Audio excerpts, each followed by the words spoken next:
ವಿಜಯಪುರ ಜಿಲ್ಲೆಯ ಸರ್ಕಾರಿ ವೈದ್ಯಕೀಯ ಕಾಲೇಜು ಮಾರಾಟವನ್ನು ಖಂಡಿಸಿ ದಲಿತ ವಿದ್ಯಾರ್ಥಿ ಪರಿಷತ್ನಿಂದ ಬೃಹತ್ ಜನಾಂದೋಲನ ಹೋರಾಟ. ವಿಜಯಪುರ ಜಿಲ್ಲೆಗೆ ಸರ್ಕಾರಿ ಮೆಡಿಕಲ್ ಕಾಲೇಜು ಸಹಕಾರಿ ಸಹಭಾಗಿತ್ವದಲ್ಲೇ ನಡೆಯಬೇಕು. ಖಾಸಗಿ ವ್ಯಕ್ತಿಗಳಿಗೆ ಮಾರಾಟ ಮಾಡುವುದನ್ನು ವಿರೋಧಿಸಿ ಇಂದು ಸಾವಿರಾರು ವಿದ್ಯಾರ್ಥಿ ಯುವಜನರ ಜೊತೆ ಬೃಹತ್ ಜನಾಂದೋಲನ ರ್ಯಾಲಿಯನ್ನು ಶಿವಾಜಿ ವೃತ್ತದಿಂದ ಅಂಬೇಡ್ಕರ್ ಸರ್ಕಲ್ವರೆಗೂ ಮೆರವಣಿಗೆಯ ಮೂಲಕ ಆಗಮಿಸಿ ಜಿಲ್ಲಾಧಿಕಾರಿ ಕಚೇರಿ ಮುಂದೆ ಸಭೆ ಮಾಡಿ ಜಿಲ್ಲಾಧಿಕಾರಿಯವರಿಗೆ ಮನವಿ ಮಾಡಲಾಯಿತು.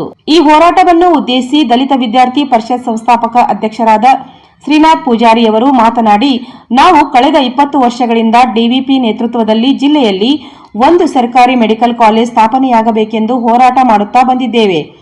ನಮ್ಮ ಮತ್ತು ಜನರ ಹೋರಾಟದ ಫಲವಾಗಿ ಇಂದು ಜಿಲ್ಲೆಗೆ ಸರ್ಕಾರಿ ಆಸ್ಪತ್ರೆಯ ಆವರಣದಲ್ಲಿ ಮೆಡಿಕಲ್ ಕಾಲೇಜು ಸ್ಥಾಪನೆ ಮಾಡಲು ಸರ್ಕಾರ ನಿರ್ಧರಿಸಿದ್ದು ಇಡೀ ಜಿಲ್ಲೆ ಖುಷಿ ಪಡುವ ವಿಚಾರ.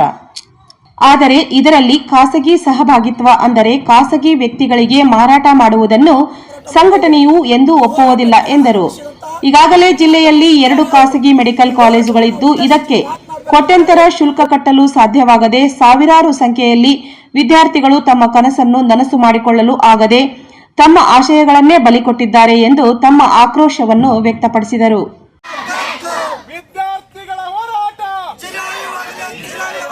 ವಿದ್ಯಾರ್ಥಿ ಯುವಜನರ ಹೋರಾಟ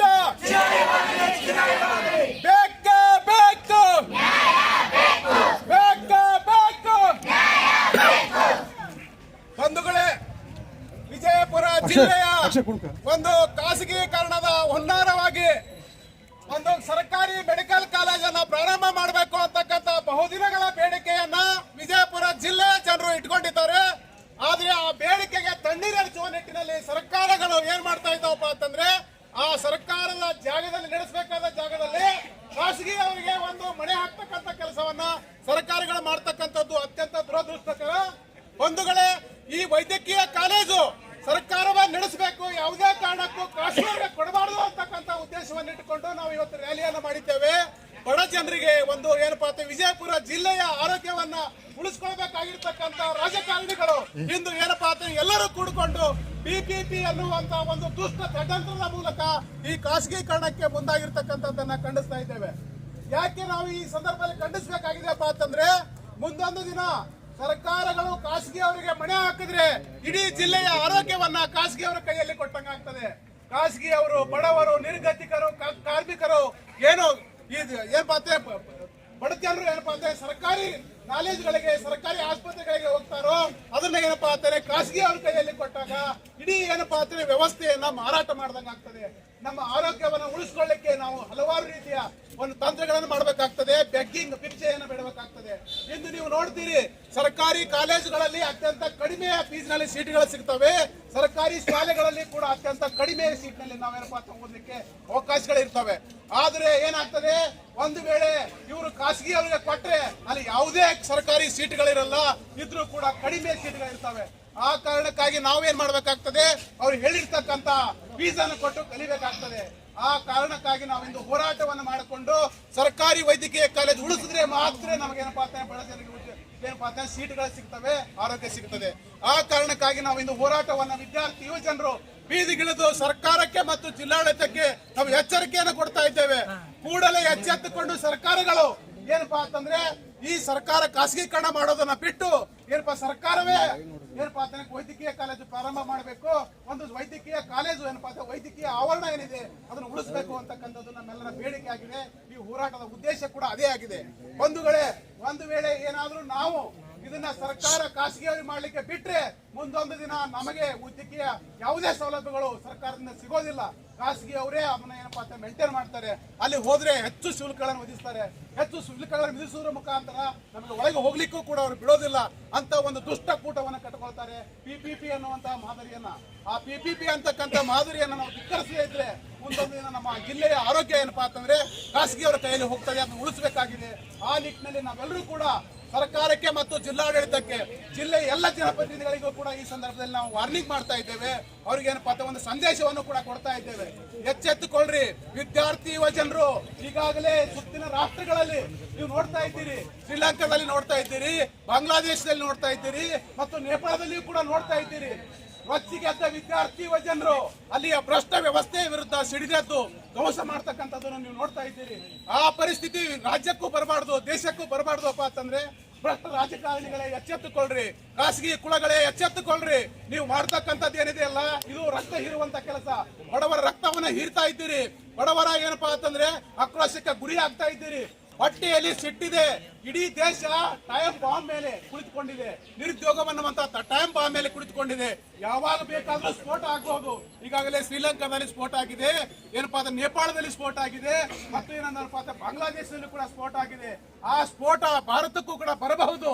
ನೀವು ಉದ್ಯೋಗವನ್ನ ಸೃಷ್ಟಿ ಮಾಡದೇ ಇದ್ರೆ, ನಿರುದ್ಯೋಗವನ್ನ ಹೋಗಲಾಡಿಸದೇ ಇದ್ರೆ, ಈ ಕಾರ್ಪೊರೇಟ್ ಶಕ್ತಿಗಳು ಖಾಸಗೀಕರಣ ನಿಲ್ಲಿಸದೇ ಇದ್ರೆ ಮುಂದೊಂದು ದಿನ ಎಚ್ಚೆತ್ತುಕೊಂಡ ವಿದ್ಯಾರ್ಥಿ ಯುವಜನರು ಈ ವ್ಯವಸ್ಥೆಯನ್ನ ಧ್ವಂಸ ಮಾಡ್ತಾರೆ. ಅದಕ್ಕೆ ನೀವು ಆಸ್ಪದ ಕೊಡಬಾರ್ದು ಅಂತಕ್ಕಂಥದ್ದು ನಮ್ಮ ಬೇಡಿಕೆ ಆಗಿದೆ. ಕೂಡಲೇ ಎಚ್ಚೆತ್ತುಕೊಂಡು ಸರ್ಕಾರಗಳು ಈಗ ಏನಪ್ಪಾ ಅಂತಂದ್ರೆ ನೀವು ಮಾಡ್ತಕ್ಕಂತ ನೀತಿ ಏನಿದೆಲ್ಲ ಹಿಂತೆಗೆದುಕೊಳ್ಳಬೇಕು. ಪಿಪಿಪಿ ಅಂತಕ್ಕಂಥ ದುಷ್ಟಕೂಟವನ್ನ ಹಿಂತೆಗೆದುಕೊಂಡು ಸರ್ಕಾರವೇ ಏನಪ್ಪಾ ಅಂತಂದ್ರೆ ನೀವು ವೈದ್ಯಕೀಯ ಕಾಲೇಜು ಪ್ರಾರಂಭ ಮಾಡಿ ಈ ಬಡ ಜನರ, ಇಡೀ ಜಿಲ್ಲೆಯ ಬಡ ಜನರ ಏನಪ್ಪಾ ಅಂತಂದ್ರೆ ಆರೋಗ್ಯವನ್ನ ಕಾಪಾಡಬೇಕು ಅಂತಕ್ಕಂಥದ್ದು ನಮ್ಮ ಬೇಡಿಕೆ ಆಗಿದೆ. ಕೂಡಲೇ ಇದನ್ನ ನೀವು ಮನ್ನಿಸ್ತೀರಿ ಅಂತಕ್ಕಂಥದ್ದು. ಒಂದು ವೇಳೆ ಮನ್ನಿಸದೇ ಇದ್ರೆ ಇಡೀ ವಿಜಯಪುರ ಜಿಲ್ಲೆಯನ್ನ ವಿದ್ಯಾರ್ಥಿ ಯುವಜನರೇ ಬಂದ್ ಮಾಡಿ ಹೋರಾಟ ಮಾಡ್ತೇವೆ. ಅದನ್ನ ಈಗ ಎಚ್ಚರಿಕೆ ಕೊಡ್ತಾ ಇದ್ದೇವೆ. ಇದಕ್ಕೆ ನೀವು ಪ್ರತಿಕ್ರಿಯಿಸಲೇಬೇಕು. ವಿಜಯಪುರ ಜಿಲ್ಲೆಯ ಜನರು ಮತ್ತು ಸರ್ಕಾರಗಳು ಪ್ರತಿಕ್ರಿಯೆ ನೀಡದೇ ಇದ್ರೆ ನಾವು ಏನಪ್ಪಾ ಅಂದ್ರೆ ಮುಂದೊಂದು ದಿನ ವಿಜಯಪುರ ಜಿಲ್ಲೆಯನ್ನ ಸಂಪೂರ್ಣ ಬಂದ್ ಮಾಡಿ ಏನು ಪ್ರತಿಭಟನೆ ಮಾಡಬೇಕಾಗ್ತದೆ. ಈಗಾಗಲೇ ಹಲವು ರೀತಿಯ ಪ್ರತಿಭಟನೆಗಳು ವಿಜಯಪುರ ಜಿಲ್ಲೆಯಲ್ಲಿ ನಡೀತಾ ಇದ್ದಾವೆ. ಆ ಹಲವು ರೀತಿಯ ಪ್ರತಿಭಟನೆಗಳಿಗೆ ನೀವು ಸ್ಪಂದಿಸಬೇಕು. ಅದಕ್ಕೆ ಏನಪ್ಪಾ ಪ್ರತಿಕ್ರಿಯೆ ನೀಡಬೇಕು. ಸರ್ಕಾರವೇ ವೈದ್ಯಕೀಯ ಕಾಲೇಜು ಪ್ರಾರಂಭ ಮಾಡ್ತೀವಿ, ಯಾವುದೇ ಕಾಲಕ್ಕೂ ಖಾಸಗಿಯವರಿಗೆ ಕೊಡೋದಿಲ್ಲ ಅಂತಕ್ಕಂಥ ಒಂದು ಹೇಳಿಕೆಯನ್ನ ನಿಮ್ಮಿಂದ ನಿರೀಕ್ಷೆ ಮಾಡ್ತಾ ಇದ್ದೀವಿ ವಿದ್ಯಾರ್ಥಿ ಯುವಜನರು. ಆ ಹೇಳಿಕೆಯನ್ನ ನೀವು ನಿರೀಕ್ಷೆಯನ್ನು ಹುಸಿ ಮಾಡಿದ್ರೆ ಖಂಡಿತವಾಗ್ಲೂ ಪ್ರತಿಭಟನೆ ಎದುರಿಸಬೇಕಾಗ್ತದೆ. ವಿಜಯಪುರ ಜಿಲ್ಲೆಯ ವಿದ್ಯಾರ್ಥಿ ಯುವಜನರ ಆಕ್ರೋಶಕ್ಕೆ ನೀವು ಕೂಡ ಬಲಿಯಾಗಬೇಕಾಗ್ತದೆ ಅಂತಕ್ಕಂಥದ್ದು ನಮ್ಮ ಎಚ್ಚರಿಕೆ ಆಗಿದೆ. ಈ ಮೂಲಕ ನಾವು ಮನವಿ ಮಾಡ್ಕೊಳ್ತಾ ಇದ್ದೇವೆ.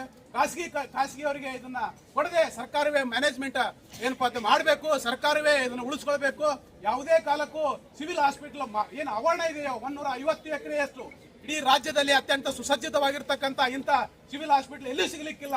ಅದನ್ನ ಖಾಸಗಿಯವರಿಗೆ ಒಂದು ವೇಳೆ ಹಸ್ತಾಂತರ ಮಾಡಿದ್ರೆ, ಮಾರಾಟ ಮಾಡಿದ್ರೆ ಅಂತ ಒಂದು ವಾತಾವರಣ ನಮಗೆ ಸಿಗಲಿಕ್ಕಿಲ್ಲ.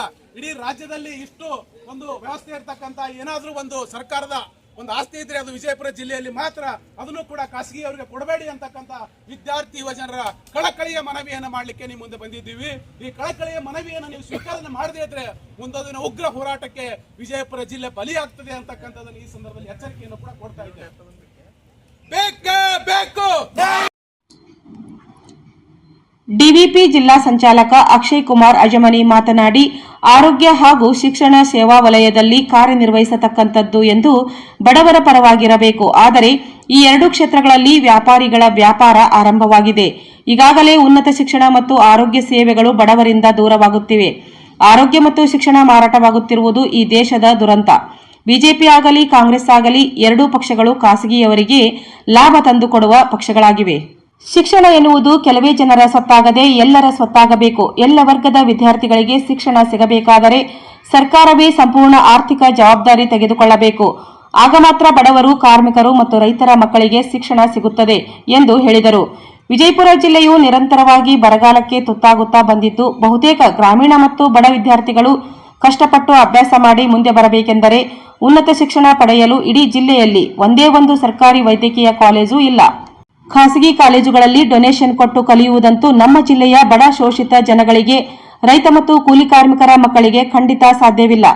ಆದ್ದರಿಂದ ಸರ್ಕಾರವು ವಿಶೇಷ ಮುತುವರ್ಜಿ ವಹಿಸಿ ವಿಜಯಪುರ ಜಿಲ್ಲೆಗೆ ಒಂದು ಸರ್ಕಾರಿ ಮೆಡಿಕಲ್ ಕಾಲೇಜು ಸ್ಥಾಪನೆ ಮಾಡಬೇಕೆಂದು ಒತ್ತಾಯಿಸುತ್ತೇವೆ. ಇವತ್ತು ದಲಿತ ವಿದ್ಯಾರ್ಥಿ ಪರಿಷತ್ ನೇತೃತ್ವದಲ್ಲಿ ಏನು ಇವತ್ತು ಬೃಹತ್ ಪ್ರಮಾಣದ ಒಂದು ಹೋರಾಟ ನಡೆದಿದೆ. ಈ ಹೋರಾಟ ಇಷ್ಟೇ, ಇವತ್ತು ಸರ್ಕಾರಿ ವೈದ್ಯಕೀಯ ಕಾಲೇಜನ್ನ ಇವತ್ತು ಖಾಸಗಿ ಕೈಯಲ್ಲಿ ಮಾರಾಟ ಮಾಡಿರ್ತಕ್ಕಂಥ ವಿರುದ್ಧವಾಗಿ ನಾವು ಇವತ್ತು ಹೋರಾಟ ಮಾಡ್ತಾ ಇದೀವಿ. ಯಾಕಪ್ಪ ಅಂತಂದ್ರೆ ಸರ್ಕಾರಿ ವ್ಯವಸ್ಥೆಯಲ್ಲಿ ಏನಾದರೂ ಇವತ್ತು ಕಾಲೇಜ್ ನಡೆಸೋದಾಗಿರ್ಬೋದು, ಸರ್ಕಾರದ ಅಧೀನದಲ್ಲಿ ಇರ್ತಕ್ಕಂಥದ್ದಾಗಿರ್ಬೋದು, ನಮಗೆ ಸ್ವತಂತ್ರ ಇರ್ತದೆ. ಅಲ್ಲಿ ಫೀಸ್ ಕಡಿಮೆ ಇರ್ತದೆ. ಸರ್ಕಾರನೇ ಒಂದು ಫೀ ಅನ್ನ ನಿಗದಿ ಮಾಡಿರ್ತಕ್ಕಂಥದ್ದು. ನಾವೆಲ್ಲರೂ ಕೂಡ ಅದನ್ನ ಖುಷಿ ಪಟ್ಟು ಅಲ್ಲಿ ಒಂದು ಸ್ವಾಮ್ಯದ, ನಮ್ಮ ಒಂದು ಸ್ವಾಮ್ಯದಲ್ಲಿ ನಮ್ಮದೇ ಆಸ್ತಿ, ನಮ್ಮದೇ ಇದು ಆಸ್ತಿ ಅನ್ನೋ ರೀತಿಯಲ್ಲಿ ನಾವು ಇವತ್ತು ಕಲಿಯತಕ್ಕಂಥದ್ದು ಈ ಒಂದು ದೇಶದ ಮತ್ತು ಸರ್ಕಾರದ ಒಂದು ನಿಯಮ. ಆದ್ರೆ ಇವತ್ತು ಅದನ್ನ ಪ್ರೈವೇಟ್ ಒಂದು ಕಂಪ್ನಿಗೆ ಇವತ್ತು ಮಾರಾಟ ಮಾಡೋದ್ರಿಂದ ಅವರ ಒಂದು ಅಧೀನದಲ್ಲಿ ಇವತ್ತು ನಮಗೆ ಅಲ್ಲಿ ಸ್ವತಂತ್ರತೆ ಇಲ್ಲದ ರೀತಿಯಾಗಿ ಅವರು ಮಾಡಿದಂತ ಡಿಮ್ಯಾಂಡಿಗೆ ನಾವು ಒಳಪಟ್ಟು ಅಲ್ಲಿ ಏನಾದರೂ ಕಲಿಯೋದಾದ್ರೆ ಆ ಶಿಕ್ಷಣ ವ್ಯವಸ್ಥೆನೇ ಅಲ್ಲ ಅಂತಕ್ಕಂಥದ್ದು ನಮ್ಮ ಉದ್ದೇಶ. ಆದ್ರೆ ಇವತ್ತು ಅಲ್ಲಿ ಸರ್ಕಾರದ ಕೈಯಲ್ಲಿ ಇತ್ತಪ್ಪ ಅಂತಂದ್ರೆ ಆಸ್ತಿ ಉಳಿತದೆ, ಅಲ್ಲಿ ಬರ್ತಕ್ಕಂಥ ಎಲ್ಲ ವಿದ್ಯಾರ್ಥಿಗಳಿಗೂ ಒಂದು ಇನ್ನೂ ಹೆಚ್ಚಿನ ಪ್ರಮಾಣದಲ್ಲಿ ಸಾಮಾಜಿಕ ಬದ್ಧತೆ ಸಿಗ್ತದೆ. ಖಾಸಗಿಯವರ ಕೈಯಲ್ಲಿ ಹೋದ್ರಪ್ಪ ಅಂತಂದ್ರೆ ಯಾವುದೇ ಅವರಿಗೆ ಸಿಗ್ಬೇಕಾಗಿರ್ತಕ್ಕಂಥ ಯಾವುದೇ ವ್ಯವಸ್ಥೆ ಕೂಡ ಮೂಲಭೂತ ಸೌಕರ್ಯ ಕೇಳಬಹುದಾಗಿರ್ಬೋದು, ಸಿಗ್ತಕ್ಕಂಥ ವ್ಯವಸ್ಥೆ ಇವತ್ತು ಸರಿಯಾದ ಸಿಗುವುದಿಲ್ಲ ಅಂತಕ್ಕಂಥ ಉದ್ದೇಶದಿಂದ ನಾವು ಇವತ್ತು ಹೋರಾಟ ಮಾಡ್ತಾ ಇದ್ದೇವೆ.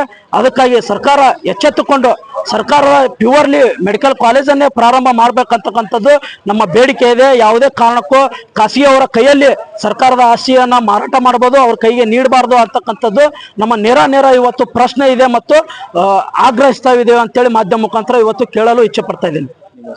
ಅಕ್ಷಯ್ ಕುಮಾರ್, ದಲಿತ ವಿದ್ಯಾರ್ಥಿ ಪರಿಷತ್, ವಿಜಯಪುರ.